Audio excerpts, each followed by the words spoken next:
20 number वचन हमारे लिए काफी महत्वपूर्ण है। एक बार फिर से मैं पढ़ूंगा।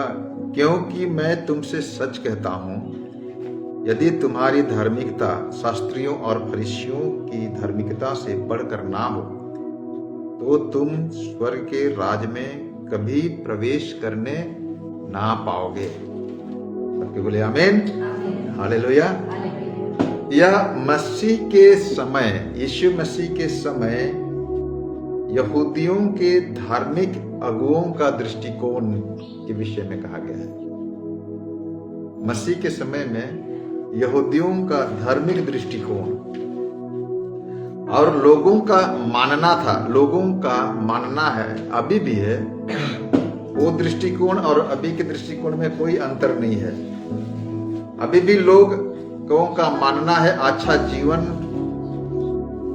और अच्छे कर्म दोनों ही हमारे लिए मोक्ष का, उद्धार का कारण होगा, गारंटी होगा। अगर हम अच्छा जीवन जीते हैं, अच्छा जीवन शैली है ना,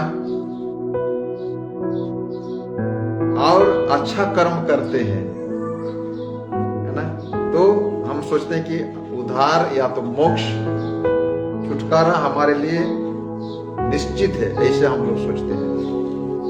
लेकिन दुख की बात यह है कि आज भी बहुत से लोगों में उद्धार और धार्मिकता की बारे में गलत धारणा है और लोग अभी भी गलत सोच विचार लेकर चल रहे हैं।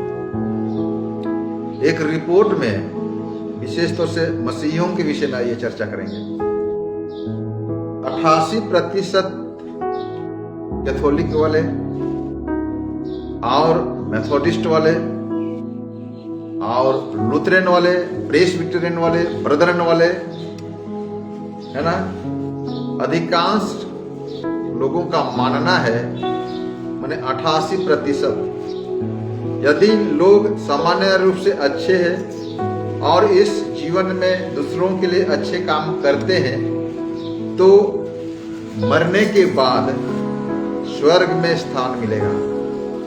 ऐसे सोच 88%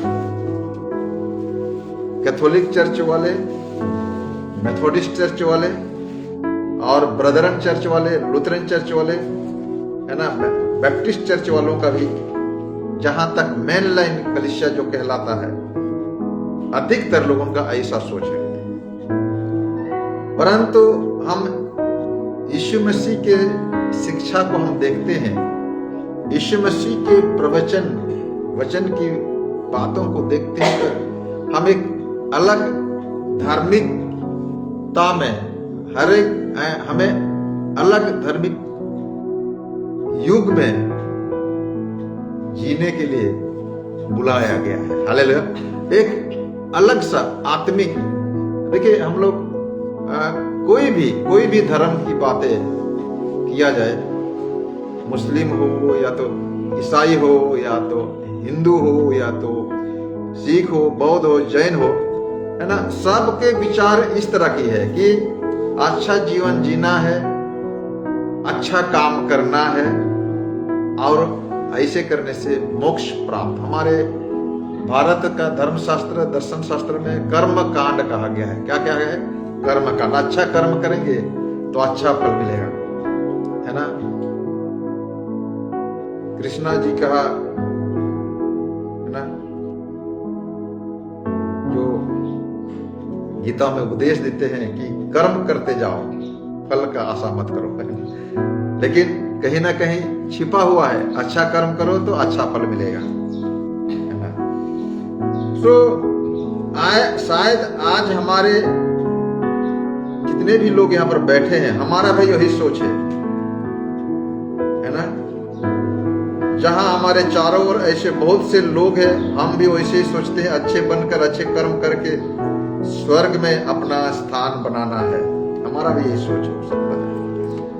लेकिन इससे बढ़कर प्रभु ने हमें कहा है, यदि जिस पर आप भरोसा कर रहे हैं वह हमको नहीं बचाएगा, तो आप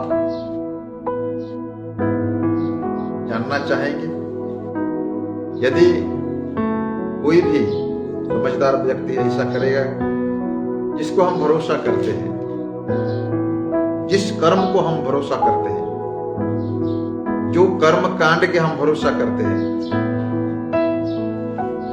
कृष्ण जी कहा कि कर्म करते जाओ, फल का प्रतिफल मत रखो, आशा मत रखो, फल का आशा मत रखो। अगर आशा नहीं रखना है तो जो कर्म हमने किया है वो हमें उद्धार देगा, मोक्ष देगा, उसका क्या मायने है। तो कहीं ना कहीं कृष्ण जी का भी कहना है कि कर्म महत्वपूर्ण नहीं है। कर्म हमारा कर्तव्य है, लेकिन कर्म का प्रतिफल का उम्मीद रखते हैं तो कहीं ना कहीं हम लोग अधूरा नहीं रखते। यीशु मसीह 20 नंबर वचन में साफ कहा है, 20 नंबर वचन में कुछ अलग बात कर रहे हैं। स्वर्ग में प्रवेश करने की आशा रखने से पहले एक निश्चित स्तर की धार्मिकता आवश्यकता है, निश्चित स्तर की धार्मिकता है ना। हम चर्चा करेंगे आज के सुबह सच्ची धार्मिकता के विषय में। हमारा उपदेश का उद्देश्य रहेगा कि हम परमेश्वर के साथ अपने संबंध पर गहराई से विचार करें। ध्यान सुनिए, कर्म अलग चीज है, कर्म अलग चीज है।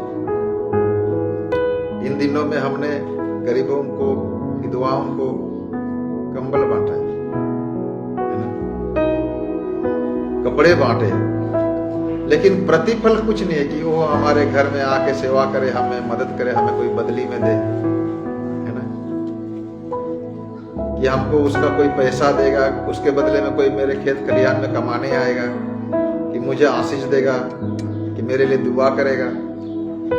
ऐसे कोई उम्मीद नहीं, प्रतिफल की उम्मीद नहीं। ये बस एक हिस्सा है। लेकिन महत्वपूर्ण विषय यह है कि हमारा कर्म से बढ़कर हमारा जो धार्मिकता स्तर जो होना चाहिए वो क्या है, परमेश्वर के साथ हमारा संपर्क कैसा है। और जब इस बारे में हम चर्चा कर रहे हैं तो प्रार्थना के साथ बैठना है ना। जैसे मैंने कहा, कहना, खुशी करना, बातचीत करना है, दूसरी ओर मन लगाना, मन कहीं और लगाना, कहीं ना कहीं परमेश्वर से हमारे संपर्क को धूमिल कर देता है, हल्का कर देता है, मजबूत नहीं परंतु कमजोर कर देता है। इसलिए पवित्र आत्मा से प्रार्थना किया जाए कि जब कभी हम इस वचन की चर्चा करते हैं तो आप हमारे व्यक्तिगत जीवन में, रोज आप लोग इतवार को आते हैं, आप लोग कई परिवार है जिसके चलते आराधना कलीसिया चल रहा है, रोज आ रहा है ना आप लोग, लेकिन आना, गाना, खाना पीना इतने ही में सीमित नहीं है। आप लोगों ने कई बार गाने के विषय में कहा हूं, कई बार आराधना के विषय में कहा, खाली फॉर्मेलिटी के लिए गाना नहीं है। कई से तो पता नहीं था मेरे को गाना है बोल के इधर नहीं आया तो चलो मैं खड़ा हो गया, और इधर से किताब से इधर ढूंढा, है ना, मिला तो मिला, समझ रहे जैसे, नहीं तो किसी को तुम गाओ, भाई बहन गाओ बोल के हम हैंड ओवर दे दिया। तो ये खाली एक जरिया हो सकता है, एक फॉर्मेलिटी के लिए हो सकता है। 2 गाना गाना है, 5 आराधना करना है, गवाही देना है, प्रार्थना करना है, ये एक धार्मिक वातावरण को सृष्टि करने के लिए, तैयार करने के लिए हम लोग इसे करते हैं। लेकिन हम इसको अगर खामख्याली ले, हम इसको हल्का ले, तो जो संपर्क परमेश्वर के साथ होना चाहिए। हमारे बाइबल बतलाती है कि गहरे जल के ऊपर परमेश्वर का आत्मा क्या कर रहा है, मंडरा रहा है। किसके ऊपर? गहरे जल के ऊपर। और यहां पर वो जल का गहराई को जब हम मानते हैं तो हो सके वह जल आपका हृदय है, हो सके वह जल आप के हृदय में बसे हुए परमेश्वर का वचन है, ठीक है ना? हो सके वह परमेश्वर का वचन है वह जल, लेकिन पवित्र आत्मा का स्पर्श में नहीं आ रहा है आपका हृदय, परमेश्वर की आत्मा के संपर्क में नहीं आ रहा है जो वचन आपके हृदय में डाला गया है।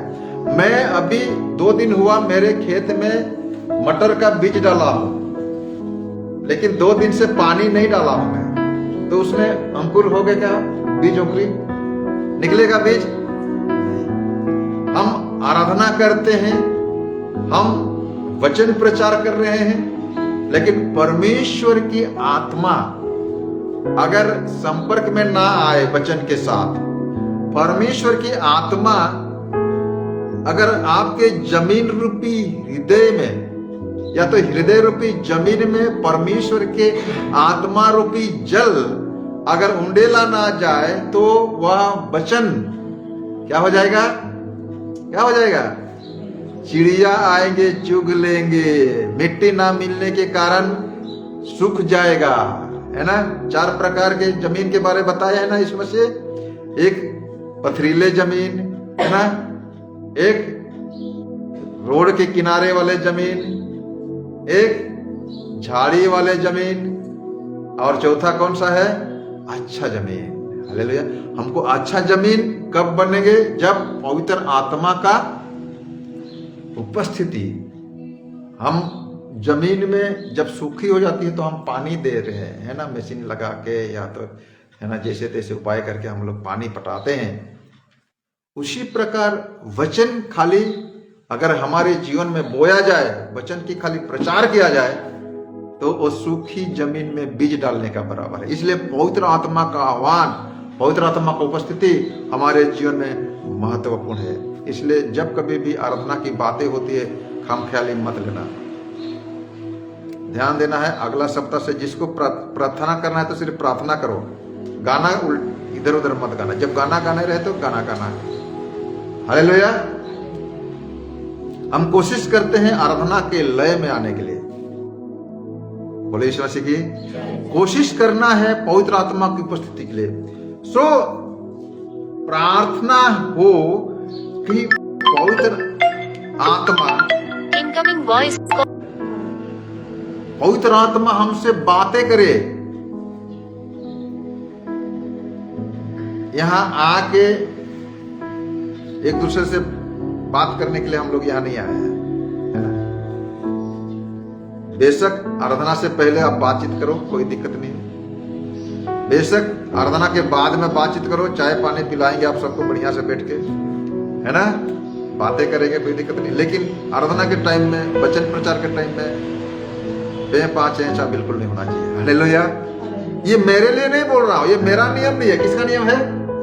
परमेश्वर का नियम है। हम इधर प्रचार कर रहे हैं, मानो यीशु मसीह इधर प्रचार कर रहे हैं, मानो परमेश्वर इधर बात कर रहे हैं, और आप अपने दोनों पड़ोसी के साथ में मगन है, मस्त बातचीत में। मतलब हम परमेश्वर को क्या कर रहे हैं?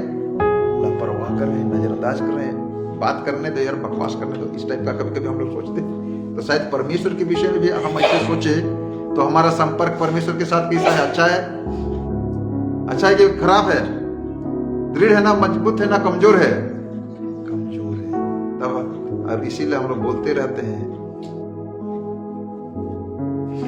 मेरा बथा नहीं छूट रहा है, मेरा बीमारी नहीं छूट रहा है, मुझे शांति नहीं मिल रहा है, मुझे आनंद नहीं मिल रहा है, मुझे विश्वास नहीं हो रहा है। ऐसे हम लोग बोलते रहते हैं, गवाही दिया करते हैं, क्योंकि महत्वपूर्ण विषय है कि परमेश्वर के साथ हमारा संपर्क सही नहीं जुड़ पा रहा है। हालेलुया। बोले यीशु मसीह की। सो परमेश्वर के साथ संपर्क जुड़ने का एक अच्छा मानदंड है ना, स्टैंडर्ड मेंटेन करना पड़ता है। हालेलुया। अभी मान लीजिए हमको बीज बोना है खेत में, क्या करना है? खेत में बीज बोना है तो ऐसे लेके डाल देंगे क्या बीज को? ऐसे ऐसे डाल देंगे क्या बीज को? हल चलाएंगे, मिट्टी को हल्का करेंगे, करेंगे कि नहीं? कि ऐसे कर देंगे एक ही बार में हो जाएगा? एक ही बार हल चलाना है, हो जाएगा? होना चाहिए क्या? नहीं, बिल्कुल हल नहीं चलाना और बीज डाल देंगे, इससे होगा क्या? ये भी नहीं होगा। तो हमको एक मानदंड स्टैंडर्ड में, उस लेवल में लाना पड़ेगा। 2 बार 3 बार 4 बार हो सके तो हमको हल चलाना पड़ेगा मिट्टी को हल्का करने के लिए। उसी प्रकार एक मानदंड है, एक स्टैंडर्ड है उस परमेश्वर के साथ हमारा संपर्क जुड़ने के लिए। फरीसियों का कुछ प्रथाएं थे, कुछ नियम था, है ना? मत्ती 6 अध्याय का 1 वचन पढ़िए और 5 अध्याय का 23 अध्याय का 5 वचन जल्दी जल्दी पढ़ेंगे। और कोई जन बोलेंगे लूका रचित सुसमाचार 18 अध्याय का 10 से 14 और एक जन मत्ती का 23 का 23। हालेलुया। सो पहले पढ़ेंगे मत्ती 6 का 1। सावधान रहो मनुष्यों को दिखाने के लिए अपने धर्म के काम ना करो, मनुष्यों को दिखाने के लिए धर्म का काम मत करो, नहीं तो अपने स्वर्गीय पिता से कुछ भी फल ना नहीं तो परमेश्वर पिता से में कुछ भी फल नहीं पाओगे। हम लोग हर इतवार को यहाँ आ रहे हैं, गीत भी गा रहे हैं, प्रार्थना भी कर रहे हैं, लेकिन फल परमेश्वर पिता से अगर ना मिले तो इधर आने का आपको बोलेगा जाए के कोनो फायदा नहीं है रे भाई, है ना? है ना? क्या बोलेगा? जाके कोई लाभ नहीं है। कौन बोलेगा? आपका सोच, आपको मन को भटकाने वाले दुष्ट आत्मा का सोच बोलेगा आपका जाना व्यर्थ है, क्योंकि कुछ फायदा नहीं। सो कहीं हमारा संपर्क के साथ ही जुड़ा हुआ है। हमारा संपर्क एक दूसरे के साथ यानी कि परमेश्वर के साथ जितने अच्छा जुड़ेंगे, जितना मजबूत होंगे, उतने ही प्रभावशाली संपर्क हमारे साथ बने रहेगा और उतने ही हमारी संपर्क का उत्तर जवाब हमें बराबर मिलेगा। हालेलुया। सो फरीसियों का कुछ परंपरा था दशमांश देना,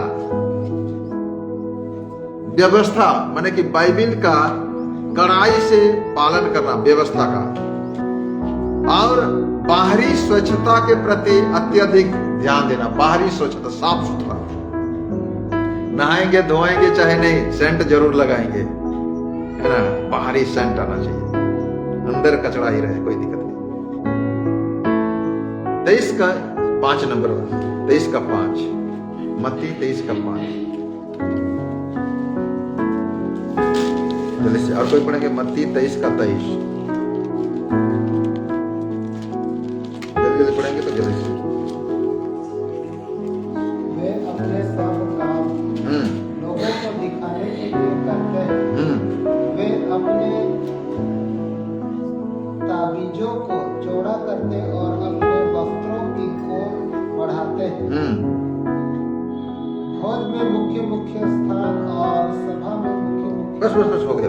23 को पढ़ेंगे, उसी का 23। हे कपटी शास्त्रियों हाँ, हे कपटी शास्त्रियों, और फरीसियों, हाँ। ऊपर हाय, तुम पुदीने और सौंफ और जीरे का दशमांश अंश देते हो, परंतु तुमने व्यवस्था की गंभीर बातों का अर्थात न्याय और 18 लुका 18 पढ़ेंगे, 18 10 से 14।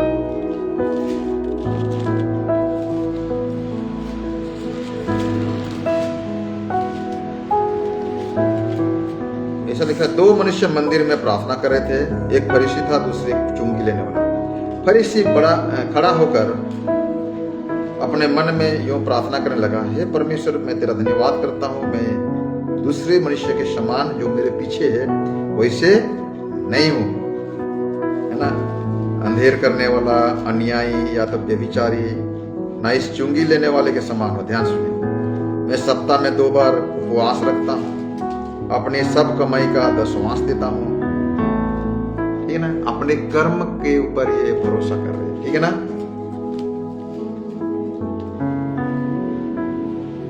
परंतु चुंगी लेने वाले दूर खड़े होकर आंखें भी उठाना ना चाहा, वरन अपनी छाती पीट पीट कर कहा, हे परमेश्वर, मुझ पापी पर दया करो। है ना, मैं तुमसे सच कहता हूं कि दूसरे नहीं, या दूसरा नहीं, परंतु यही मनुष्य धर्मी ठहरेगा। ठहराया जाकर अपने घर गया, क्योंकि जो कोई अपने आप को बड़ा बनाएगा वह छोटा किया जाएगा, और जो अपने आप को छोटा बनाएगा वह बड़ा किया जाएगा। हालेलुया, बोले यीशु मसीह की। उसी तरह का हम लोग मत्ती 23 का 25 से 28 में भी पाते हैं। मत्ती 23 का 25 से 28।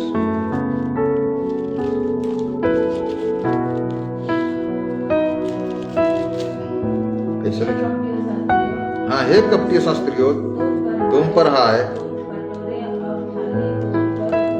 ध्यान सुनिए, तुम कटोरे और थाली को ऊपर ऊपर मांजते हो,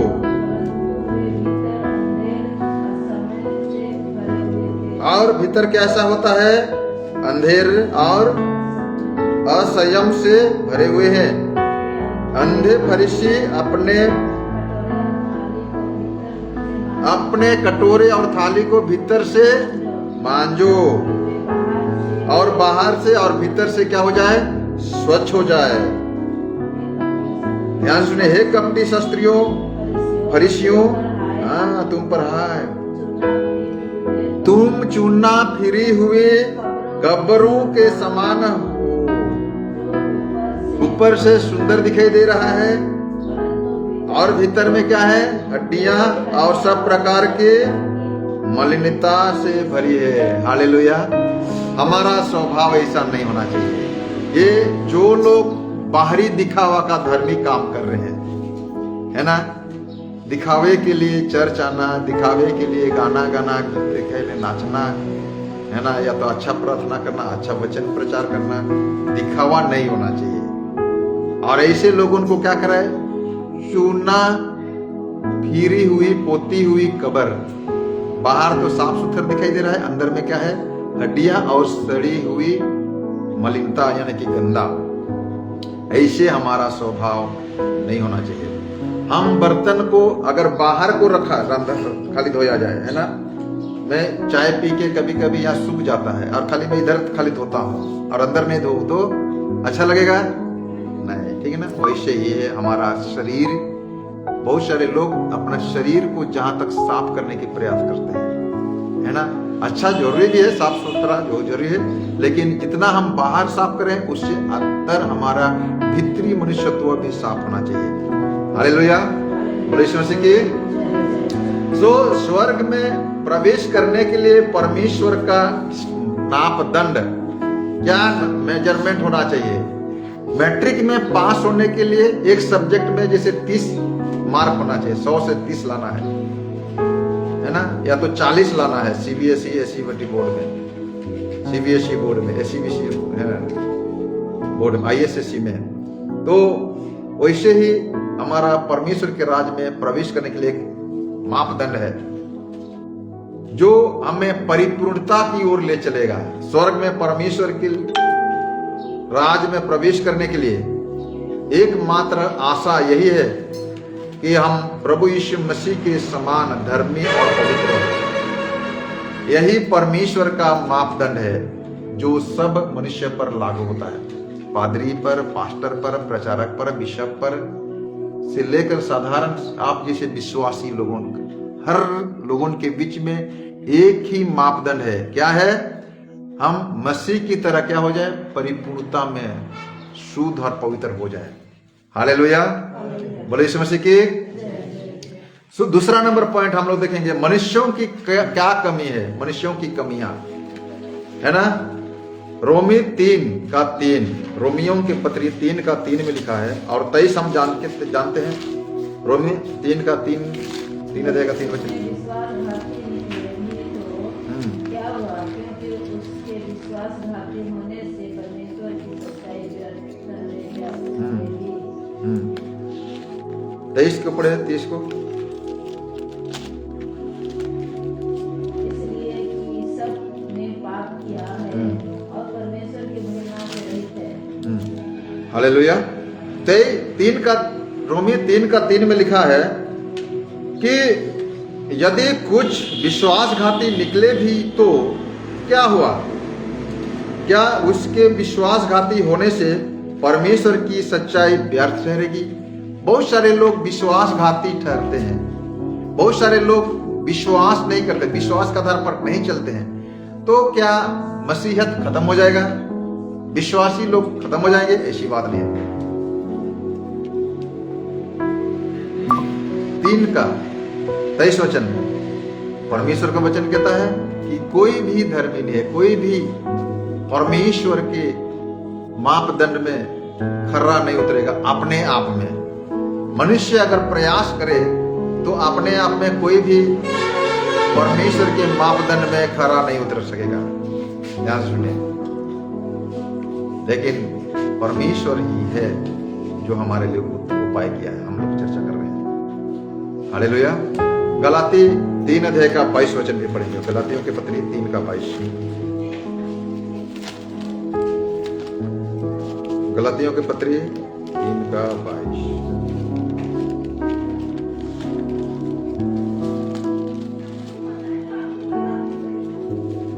परंतु पवित्र शास्त्र ने सब को पाप के अधीन कर दिया ताकि वह प्रतिज्ञा जिसकी आधार यीशु मसीह पर विश्वास करना है, विश्वास करने वालों के लिए पूरी हो जाए। है ना? हम जब धर्मशास्त्र को पढ़ते हैं, धर्मशास्त्र के अनुसार, व्यवस्था के अनुसार कोई भी व्यक्ति धर्मी नहीं है। इसलिए पर यहाँ कहा गया है कि धर्मशास्त्र ने, पवित्र शास्त्र ने सारे व्यक्ति को, सारे सबों को क्या कर दिया है? पापी ठहरा, अधर्मी ठहराया है ना? सब कोई पापी है।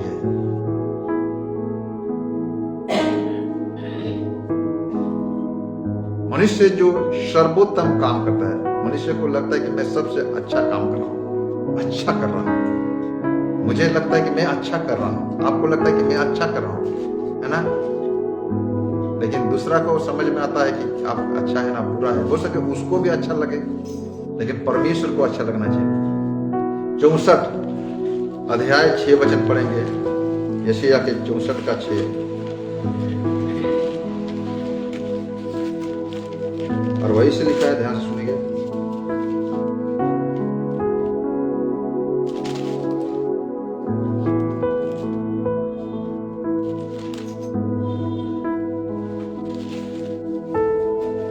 हम तो सबके सब अशुद्ध मनुष्य के से हैं।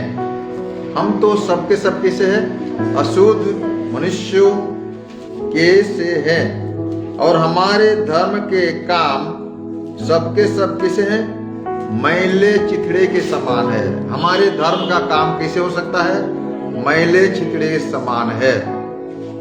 फिलिपी 3:9 पढ़ेंगे। फिलिपियों के पत्री 3:9। और ऐसे लिखा है, हम लोग ध्यान से पढ़ेंगे। और उसमें पाया जाना कि अपने उस धार्मिकता के साथ जो व्यवस्था से है, परंतु उस धार्मिकता के साथ जो मसीह पर हाँ, पौलुस कहते हैं मैं उसमें पाया जाऊं। किसमें पाया जाऊं? मसीह में पाया जाऊं। मैं उसमें पाया जाऊं। किसमें? मसीह में। ना हो ऐसा कि मैं अपने उस धार्मिकता के साथ जो व्यवस्था से है, जो व्यवस्था के विषय में लिखा गया है ना? नीचे उसके ऊपर में पढ़ेंगे, है ना? आइए पढ़ते हैं। 3:4 से हम लोग पढ़ते हैं। पर मैं तो शरीर हाँ। पर भरोसा रख सकता बस मैं तो शरीर पर भी भरोसा रख सकता हूँ। अगर मैं व्यवस्था की बात करूं, अपनी साफ सुथरा की बात करूं, अपने धर्म के काम के बारे में बात करूं, तो पौलुस कहता है मैं तो अपने शरीर के काम पर भी भरोसा रख सकता हूं। यदि किसी और को शरीर पर भरोसा रखने का विचार हो तो मैं उससे बढ़कर रख सकता हूं। पौलुस कहता है मैं, अगर आप लोग चर्चा करो मैं ऐसा क्या, मैं ज्यादा दशमांश देता हूं, मैं अच्छा दान देता हूं, अच्छा गीत गाता हूं, अच्छा वचन प्रचार करता हूं, तो पौलुस कहता है मैं तुम लोगों से बढ़कर करता हूं। ध्यान सुनिए। 8वें दिन मेरा खतना हुआ। इस्राएल के वंश और बेंजामिन के गोत्र का हूँ, इब्रानियों का इब्रानी, व्यवस्था के विषय में यदि कहो तो मैं फरीसी हूँ, उत्साह के विषय में कहो, धर्म का पालन करने के विषय में कहो तो मैं कलीसिया को सताने वाला था, यानी कि मेरे को लग रहा है कि अपने धर्म की रक्षा कर रहा हूँ। और व्यवस्था की धार्मिकता के विषय में कहो तो मैं निर्दोष था, परंतु जो कुछ मेरे लिए लाभ की थी उन्हीं को मैंने मसीह के कारण हानि समझा। हालेलुया। वरन मैं अपने प्रभु मसीह यीशु की पहचान की उत्तमता के कारण सब बातों को हानि समझा, जिसके कारण मैंने सब वस्तुओं को हानि समझ उठाई और उन्हें कूड़ा समझता हूँ, जिससे मैं मसीह को प्राप्त करूं, जिससे मैं उस धार्मिकता को मैं क्या करूं, प्राप्त करूं। इसलिए मेरे शरीर के आधार पर मुझे लगे कि ये अच्छा कर्म करूं तो अच्छा फल मिलेगा। अगर मैं कर्म कांड की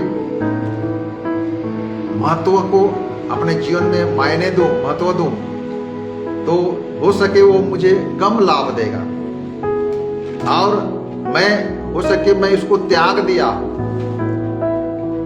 ताकि मसीह के पहचान में उस उद्धार को मैं प्राप्त कर सकूं। हालेलुया, बोलो यीशु मसीह की।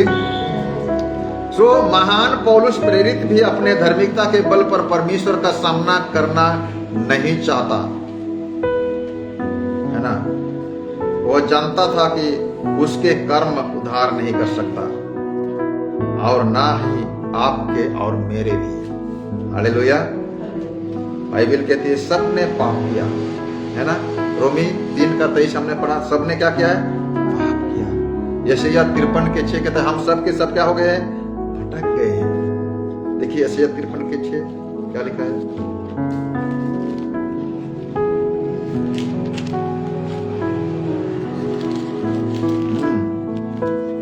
ऐसा लिखा है, हम तो सब के सब भेड़ों के समान भटक गए थे, हम में से हरेक ने अपना अपना मार्ग अपना लिया था, और यहोवा ने हम सबों के अधर्म का बोझ उस पर ला दिया। यीशु मसीह के विषय में कहा। हालेलुया।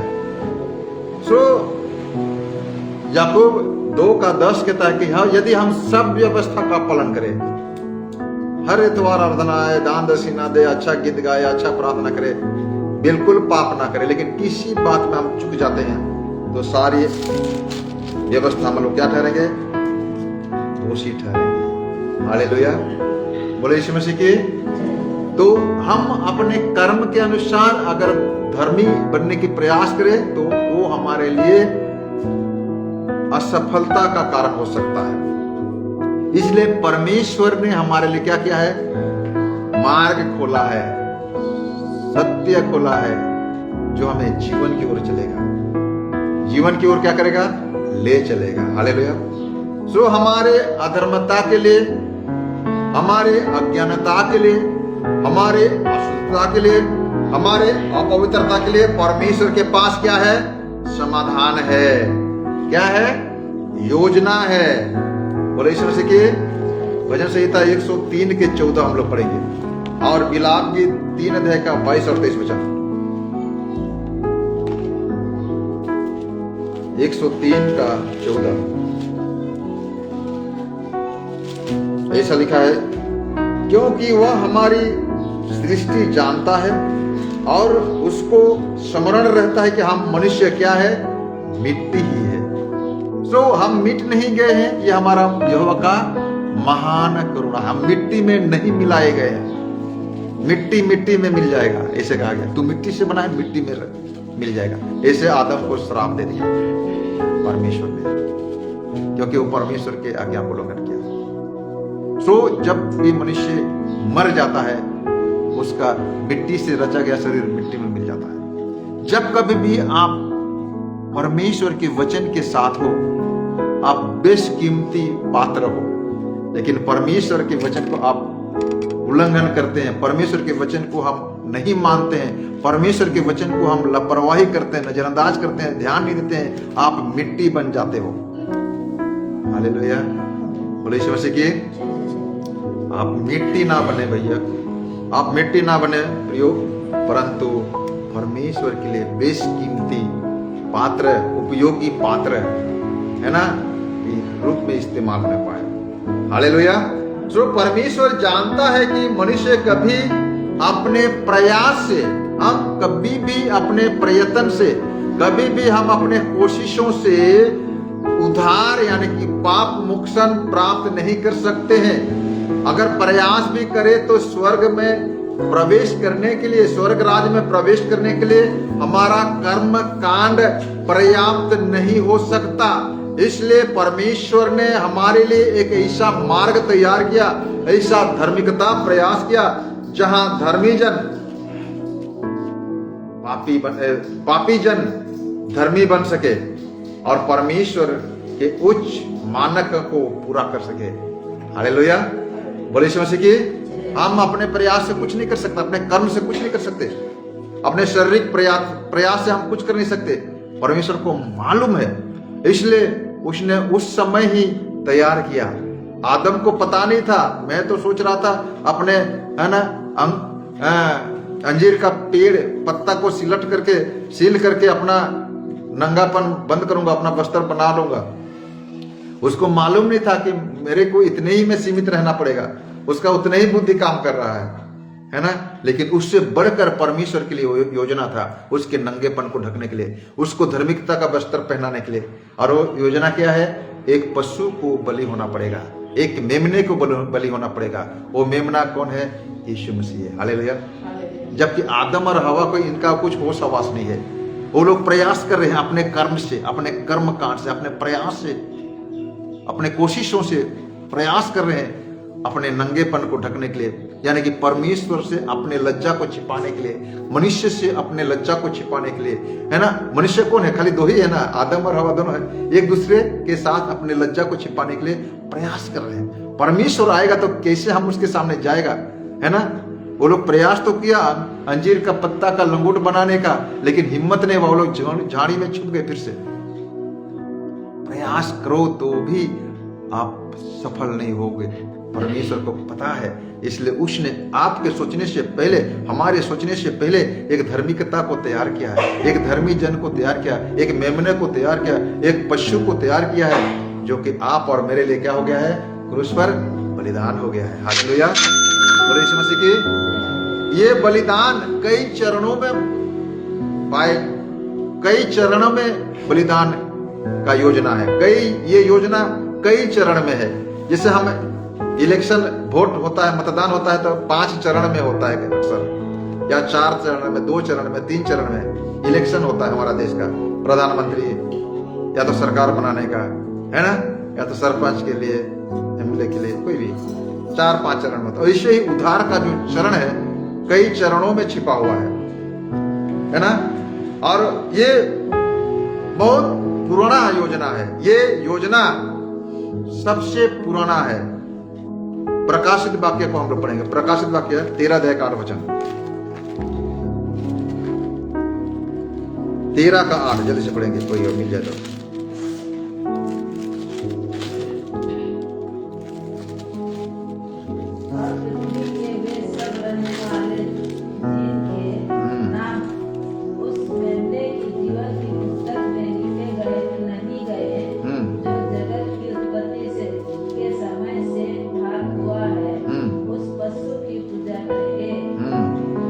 हालेलुया। क्या लिखा है? जगत की उत्पत्ति से पहले एक पशु की घात किया गया है। वो पशु कौन है? जगत की उत्पत्ति से पहले कौन पशु को घात किया था? किसको घात किया गया है? जगत की उत्पत्ति से पहले कौन है? कल मैं एक वीडियो में देख रहा था यूट्यूब में, है ना।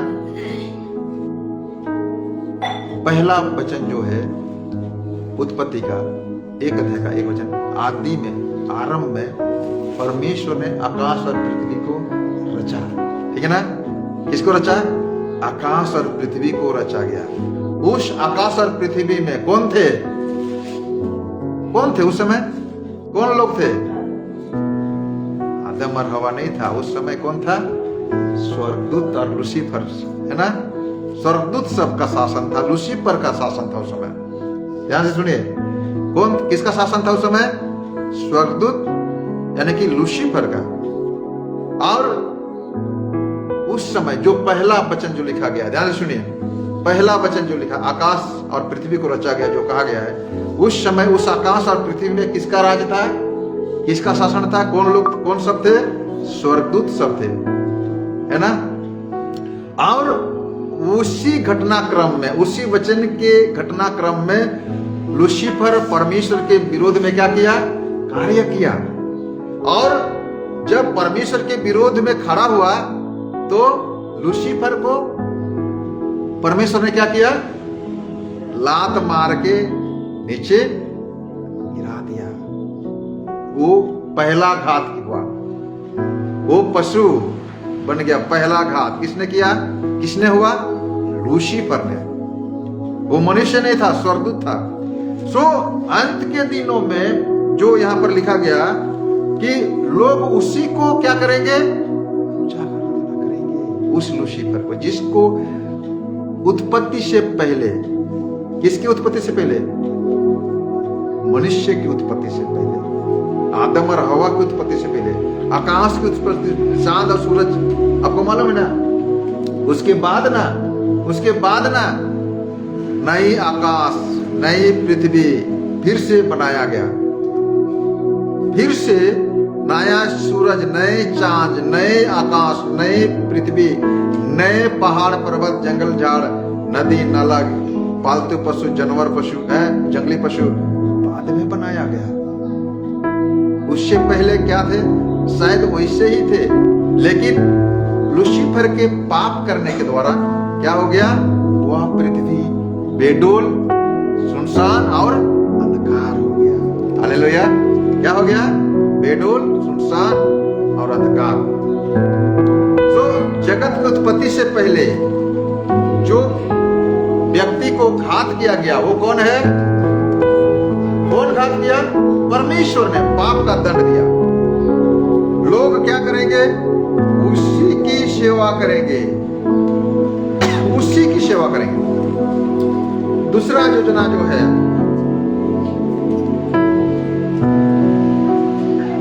उसकी योजना में मृत्यु शामिल है। क्या है, क्रूस की मृत्यु। दूसरा कोरिन्थी 5 अध्याय का 14 वचन और पहला पत्रस 1 अध्याय का 18 और 19 वचन। आप लोग इसको घर में जाके पढ़िएगा। उसकी योजना में पुनरुत्थान शामिल है, जैसे यीशु का पुनरुत्थान, रोमी 4 अध्याय का 25 वचन और मत्ती रचित सुसमाचार 28 अध्याय का 1 से 6 वचन। उसकी योजना में पाप का बोध शामिल है, पाप का बोध, मैं पापी हूं, इस बात का अंगीकार करना पड़ेगा, पाप का जानकार होना पड़ेगा आपको, उसकी योजना में शामिल है। उसकी योजना में परमेश्वर का अनुग्रह शामिल है, परमेश्वर का अनुग्रह, इफिसी 2:8-9 और रोमी 5:20। उसकी योजना में कर्मों से अलग विश्वास, सिर्फ कर्म ही नहीं परंतु विश्वास भी आवश्यकता है उसकी योजना में। रोमी 10 अध्याय 9-10 वचन और 13 वचन और प्रेरितों के काम 6 के 31 वचन। उसकी योजना में पूर्ण धार्मिकता शामिल है, पूर्ण धार्मिकता, पहला कोरिन्थी 6 अध्याय 9 और 11 वचन।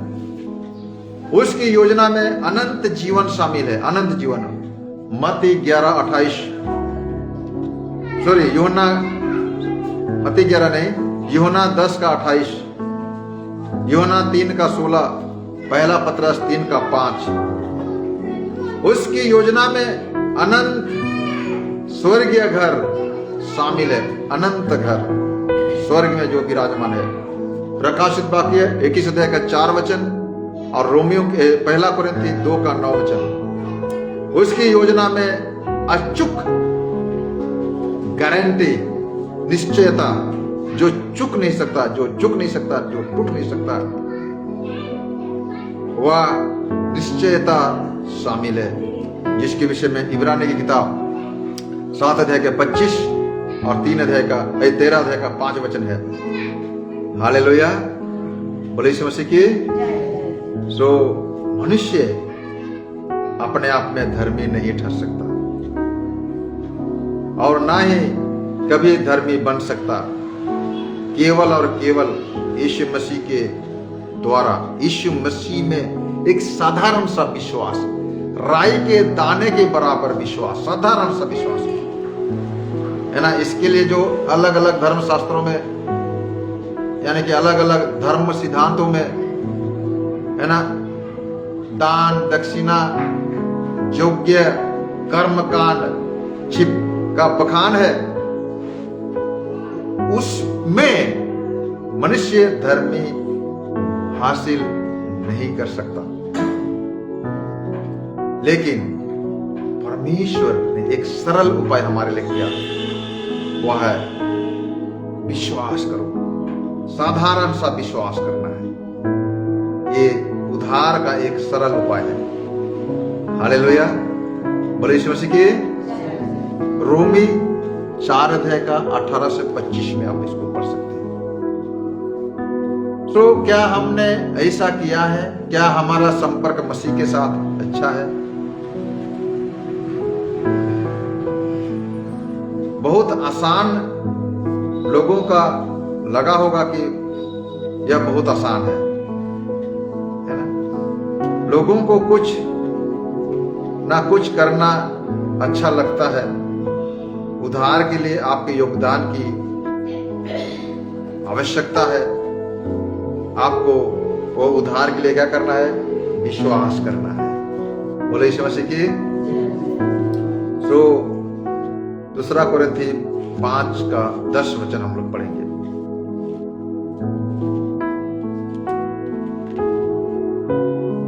यहां से कोई भी 2 कोरिन्थी 5 का 10।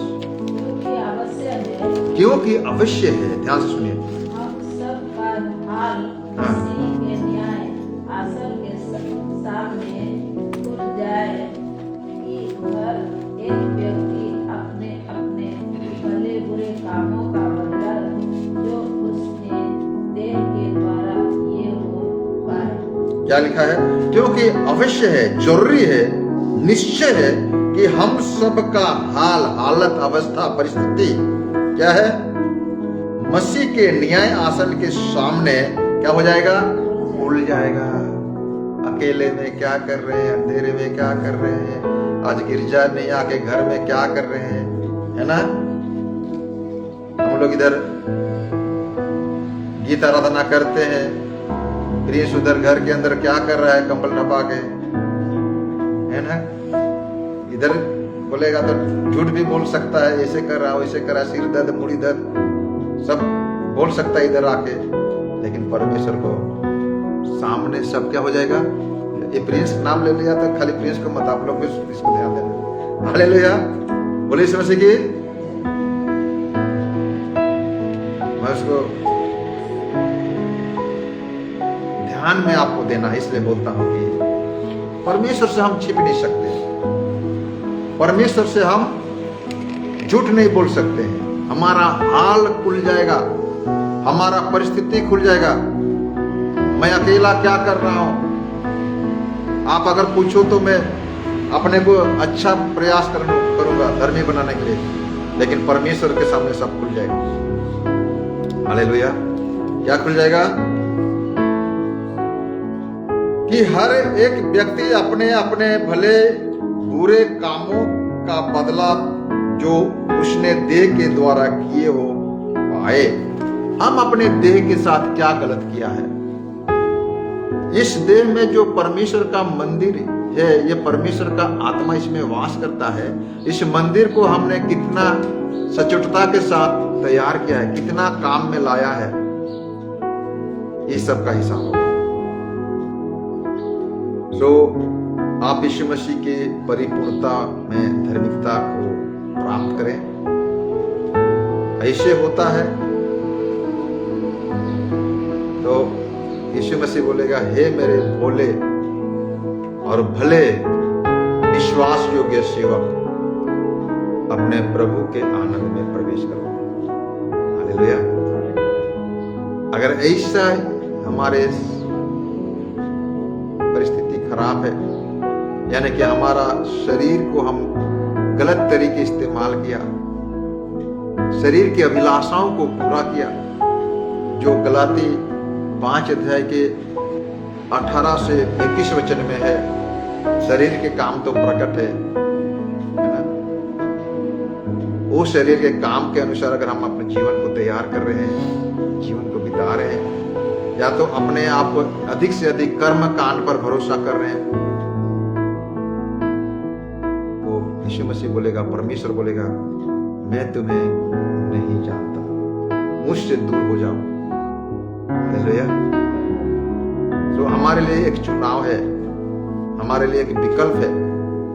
आज सुबह आध्यात्मिक रूप से हम किस वस्त्र से लपेटे हुए हैं? चुनाव है, कौन सा वस्त्र हमने पहना है? आदम और हवा की तरह उस अंजीर का पेड़ से पत्तों से बना हुआ उस कपड़े को पहने हैं, या यीशु मसीह के मेमने के द्वारा साफ किया हुआ, यानी कि इस परमेश्वर ने जिस पशु का खाल से